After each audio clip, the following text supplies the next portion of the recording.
Welcome to Deep Dive Inside. I'm Aiden Irons, ready to guide you through today's exploration. And I'm Iris Adams. Great to be here. Absolutely. And today, wow, we are taking a journey into the world of someone truly transformative, Rihanna. Oh, definitely. Buckle up. We're going to unpack her incredible music career, her, frankly, dazzling achievements, and the huge influence she's had. Music, fashion, culture. She's everywhere. She really is. Think of this as your shortcut, your express route to really getting the full picture of her amazing journey. Aiden, I'm so ready for this. Rihanna's impact is just, it's so massive, isn't it? So much to unpack. It really is. And for you listening, get ready to go way beyond the headlines. We're looking at a global icon who didn't just break rules. She basically threw the rule book out. Exactly. Let's get into it. Okay, let's start at the beginning. Her rise. It was just meteoric, wasn't it? Textbook definition almost. Born Robin Rihanna Fenty in Barbados. Pretty humble beginnings, from what all the sources say. But that talent was undeniable. She gets discovered and bam, international stage. So young, too. It's that classic story, right? Raw talent meets the right opportunity, and suddenly, global phenomenon, almost overnight. And what's amazing is that spark from Barbados. It lit a fire that's been burning for, 2 decades now? 20 years. The Times of India just highlighted that anniversary. It underlines this sustained global impact. It's not just hits. No, it's way beyond just a few chart toppers. It's about building something lasting, a real legacy. That lasting power, that's what makes her so fascinating to me. And it's not just the music, incredible as that is. Right. It's how strategically she pivoted. You look at her career timeline, and there's this clear, deliberate evolution happening. Very calculated, yeah. She didn't just stay Rihanna the singer. She became this powerhouse entrepreneur. Those business ventures, Fenty, just wow. It's incredible. And you have to wonder, was that shift easy? Or was it a whole new set of battles? That's a great question. It definitely wasn't seamless, I'd imagine. Well, she certainly faced challenges, but what's really fascinating is how she used her music platform as leverage. Okay. So the music paved the way. Absolutely. Her evolution beyond music, it demonstrates such sharp business thinking. It wasn't random. It was this smart expansion of her brand built on the fame she got from music first. Right, using that cultural capital. Exactly. She was building an empire piece by piece, maybe before everyone else even realized what was happening. And that brand, it wasn't just smart moves. It was backed by just an unbelievable amount of critical acclaim. Oh, the awards. The awards. It's genuinely mind-boggling. Grammys, Billboards, American Music Awards. So many of them. It's not just a sprinkle, it's a downpour of recognition, year after year. It really speaks to her consistent artistic quality, doesn't it? It does. That level of consistency is just extraordinary. But beyond the talent, what strategies do you think helped her stay at the top? Because it wasn't just a moment. That's the key, isn't it? Sustained presence. Yeah.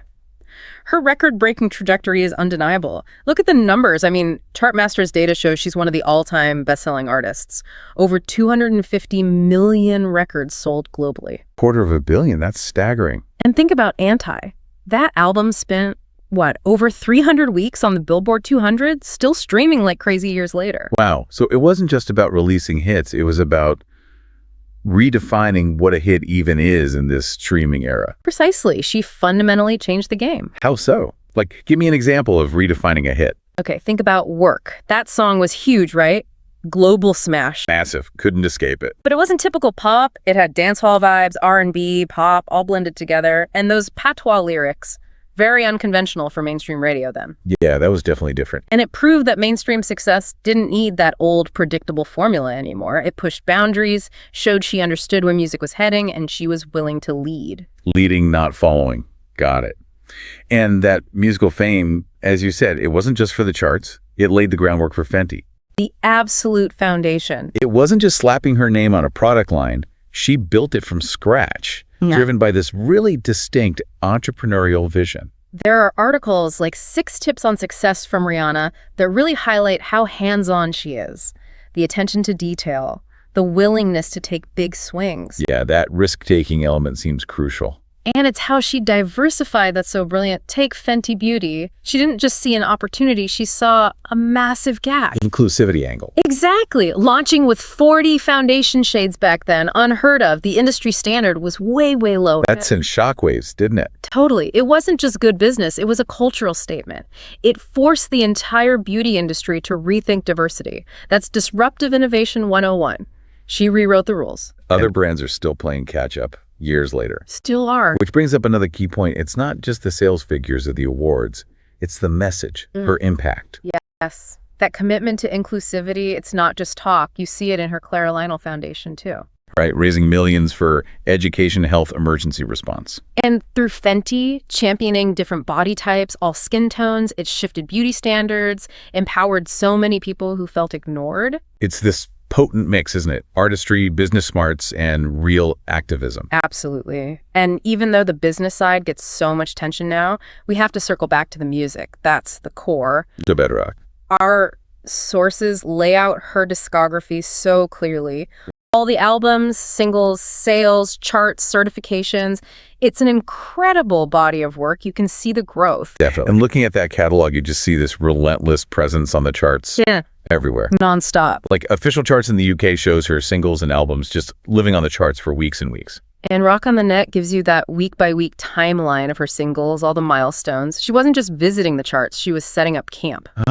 Setting up camp. I like that. Time after time. You can even find videos breaking down her Billboard 200 performance visually from like 2005 right up to near the present. Almost 2 decades of consistent presence. It hammers home that it wasn't luck. It was sustained dominance. For sure. And pinpointing the single bestseller is tough now with streaming and everything. Yeah, the metrics get fuzzy. But tracks like Umbrella from Good Girl Gone Bad, huge. Still iconic. Oh, absolutely iconic. A career definer, maybe? Possibly one of them, yeah. And then the whole Anti album, commercially massive, critically adored, broke streaming records. It's cornerstone. Huge impact, huge sales, huge streams. Defines a whole era for her. And what's cool is how each album, like Music NZ Explores, really maps her evolution. It's not random songs. No, it's a narrative. You hear her growing, experimenting, pushing her sound, reflecting where she was at that point in her life and career. That journey is fascinating in itself. Totally. And that music didn't just live on records, did it? It exploded on stage. Oh yeah, the live performances. Sources detail all her concert tours, the number of shows, which albums they supported. And fans track everything. Setlist.fm has her most played songs, timelines of shows. She really commanded the stage, turned the music into this whole immersive experience. And a huge part of that experience was the look, her style. Oh, definitely. Her concert fashion analyses in places like W Magazine talk about how much that contributed to her whole iconic persona on stage. It wasn't just singing, it was a full artistic statement. Fashion was part of the performance, part of the story. Cemented her as a style icon too. Absolutely. Fashion as narrative. Yeah.